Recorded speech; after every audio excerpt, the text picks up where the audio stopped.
the Liberal government has released a federal budget with some $53 billion in new spending commitments over the next 5 years and some proposed tax changes for wealthy Canadians and corporations. Let's break down some of the details, and let's start with those proposed tax changes. Now, this has to do with an increase to the capital gains inclusion rate to 2/3. This would be on gains of over $250,000 annually, targeting both individuals and corporations. Now, the government says that this change should bring in more than $19 billion over the next 5 years. Now, despite the fact that they expect this increased revenue from this stream, TD Economics notes that the deficit will actually widen over the next 5 years.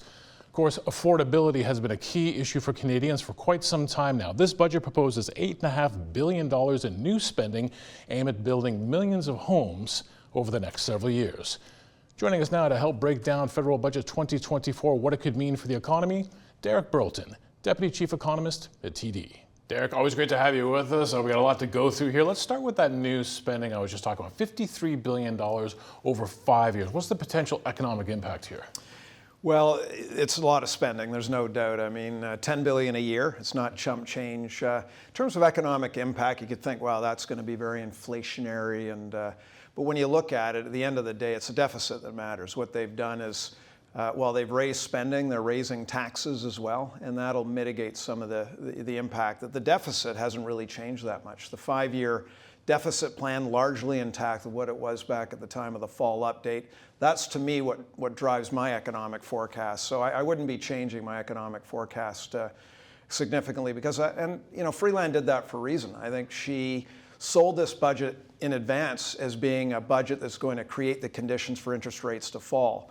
So the way she mitigated the spending impact, a lot of it, was to raise taxes. So hence why I don't think it's going to have a big impact on the economy. Right, that's the big question. You talked about it there, inflationary, right? Because we know that the work that the Bank of Canada has been doing to try to bring inflation back down to target, they have to be mindful of the work that's happening on the fiscal side. So when you look at this document, you don't think by making those calculations, they're not presenting an inflationary sort of scenario for the economy?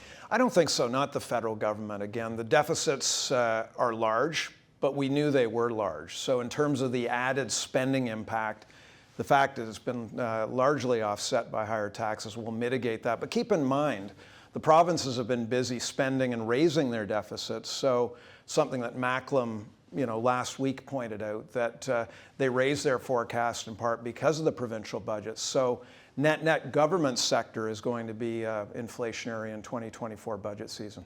I can't think of how many years I've gone into federal budgets or covered them here since I've joined the bank where the capital gains inclusion rate was always being whispered about heading into it. On the other side of it, nothing there. We got the surprise today. We got it. Let's walk through. I mean, this is aimed at wealthy Canadians and corporations. What could the impact be here? Well, and we're looking through the budget, looking at impacts. It would have been nice, for example, we know that it's going to affect about 0.16% of Canadians. That's based on some of the budget numbers.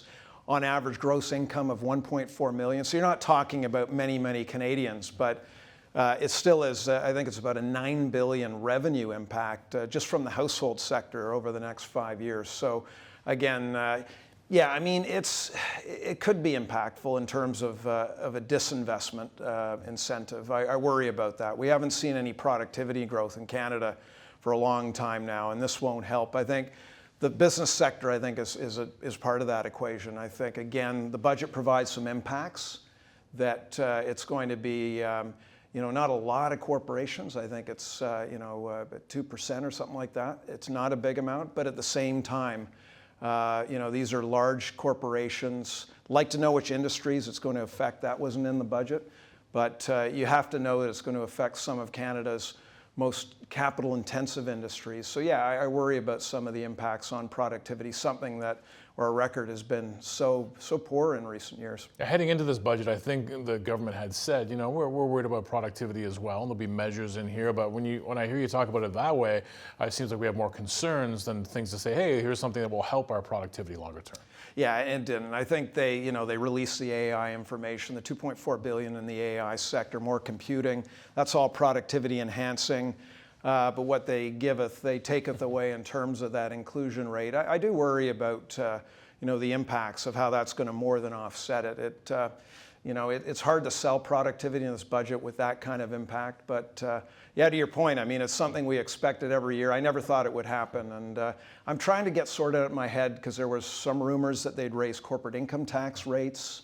There are other ways, and a wealth tax. That would have been hard, I think, things that didn't show up to in this manage, budget. things that didn't show up. So this would have been kind of the third or fourth thing I would have expected. But at the same time, yeah, I think, sorry to see that in effect. On the one hand, the government's going to say a buck's a buck a buck. The fact that capital gains are taxed at a lower rate, they could argue from in an equity perspective, it wasn't ideal.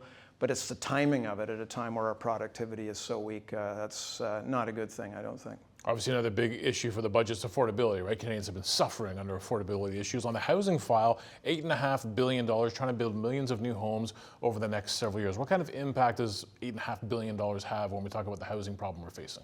Yeah, it's going to have some impact, there's no doubt, because you have to add on other measures they've implemented in the fall update, some measures that lowered taxation of rental construction. This just adds to those measures and others in recent years. So when you start adding up all the supply side effects, it will have an impact. Now, how big? I think what I worry about is, for example, capacity of the construction sector to expand. It's not just building of homes. That's all the infrastructure they're funding. People to build them, yeah. Yeah, and we already have a huge shortage within the sector. Employment in the sector is about 8% of the labor force. That's at a record level, and yet you've got people retiring every year. It's an aging workforce within construction. A lot of the migration hasn't been in construction. So I think that will be the big impediment to growing. But I think the bigger impact on household affordability is going to be on some of the population changes. Those were impactful. The ones that were announced ahead of the budget on immigration, capping international students.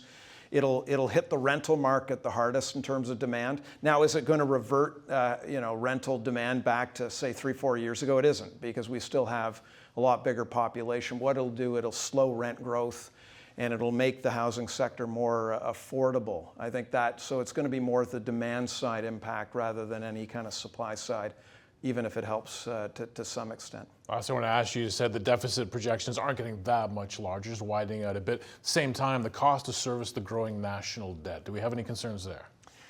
Well, I mean, when you look at the number, $64 billion is the estimated debt service hit in the current year. That's going to grow with the debt. If you compare to pre-pandemic, as a share of GDP, it's about 1.8%. That's double that pre-pandemic. So the growth in that with the higher rates, with the higher deficits, is not chump change. Now, is it at a point where, I get alarmed? No, I don't think this budget in itself is going to affect our the Canada's AAA credit rating, mainly because the deficit profile hasn't greatly changed.